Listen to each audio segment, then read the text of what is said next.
அகமதாபாத்ல உள்ளாட்சி தேர்தல், local body election. அப்ப ஸ்கூட்டர்ல 2 பேர் போறாங்க. ஒரு மனிதர் ஸ்கூட்டருக்கு பின்னாடி உட்கார்ந்து பிஜேபியினுடைய போஸ்டரை கட்டி பிடிச்சு பின்னாடி உட்கார்ந்து இருக்கார். ஒரு மனிதர் ஸ்கூட்டரை ஓட்டிக்கிட்டு போறார்.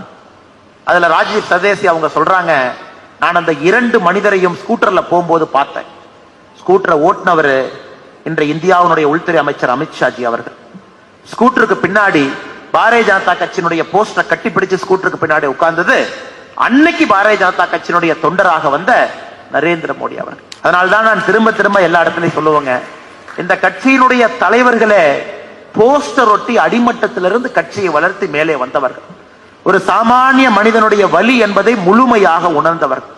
அதனால்தான் இன்று பாரதிய ஜனதா கட்சி உலகத்தினுடைய மிகப்பெரிய ஜனநாயக கட்சியாக இருக்கிறது. 19 கோடி தொண்டர்கள் இருக்கின்றார்கள் அதிகாரப்பூர்வமாக.